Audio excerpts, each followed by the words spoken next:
తిరుపతిని అపవిత్రం చేసిన చంద్రబాబు నాయుడుపై చర్యలు తీసుకోవాలి. తిలక్ వెంకటేశ్వర స్వామిని రాజకీయాలకి ఉపయోగించుకుని భక్తుల మనోభావాలను దెబ్బతీసిన చంద్రబాబు, పవన్ కళ్యాణ్ వాస్తవాలు వెలుగు చూసిన దుష్ప్రచారాలు మానని కూటమి నాయకులకు బుద్ధి ప్రసాదించాలని టెక్కలి వెంకటేశ్వరుని గుడిలో పూజలు నిర్వహించిన తిలక్ మరియు వైఎస్ఆర్సీపీ నాయకులు.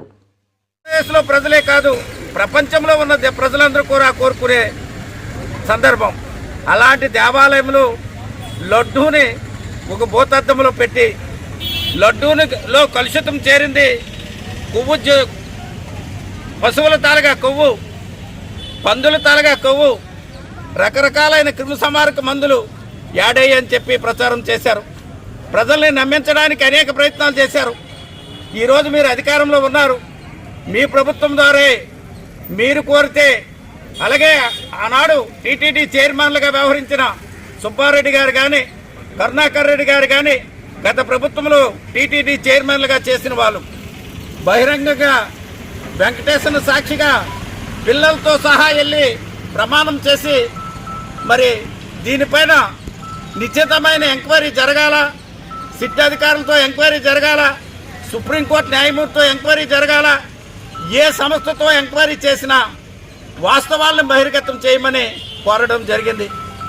దానికి అనుకూలంగా కేంద్ర ప్రభుత్వం స్వయంగా కేంద్రంలోనే డీజీపీ స్థాయి అధికారిని నియామకం చేసి స్వయంగా పంపించి సిట్ అనే అధికారులతో 8 మందితో కమిటీ వేసి గడిచిన సంవత్సరంన్నర కాలం నుంచి అన్ని విధాలుగా ఎంక్వైరీ చేసి వాళ్ళు నిన్న ఛార్జ్ షీట్లో స్పష్టంగా నమోదు చేశారు.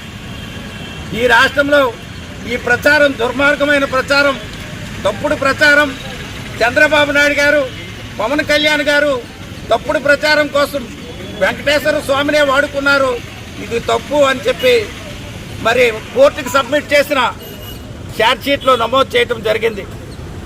మరి ఆ విషయాన్ని ఈరోజు రాష్ట్ర ప్రజలందరూ కూడా, మేధావులు, రాజకీయ పార్టీలు, అన్ని సంఘాలు, ప్రజాప్రతినిధులు మీరు ఈరోజు ఆలోచన చేయండి. చంద్రబాబు అనే వ్యక్తి రాజకీయం కోసం, అధికారం కోసం, పదవుల కోసం ఎంత దుర్మార్గంగా వ్యవహరిస్తాడో ఈ ఒక్కటే ఒక ప్రధానమైన కారణం. మేము ఈరోజు కూడా చెప్తున్నాం, రాజకీయం కోసం ఈ అంశాన్ని మేము ఆడుకోవాలని అనుకోవట్లేదు. దేవుని శ్రీ నమో వెంకటేశ్వరుని ఎప్పుడు కూడా రాజకీయం కోసం ఏ రాజకీయ పార్టీ వాడుకోవద్దని చెప్పి ఆ వెంకటేశ్వరుని ఈరోజు కోరుకున్నాం. ఈరోజు వాడిన చంద్రబాబు నాయుడు కానీ, పవన్ కళ్యాణ్ కానీ భగవంతుడు బుద్ధి చెప్పాలని ఆ వెంకటేశ్వరుని వేళ ప్రార్థించుకున్నాం.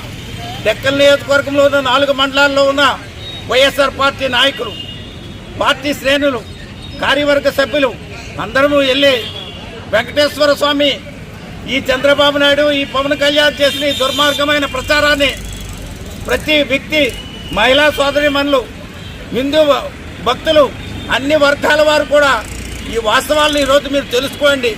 ఎలాంటి దుష్ప్రచారం చేసి లడ్డూ కలుషితమైందని ప్రచారం చేశారు.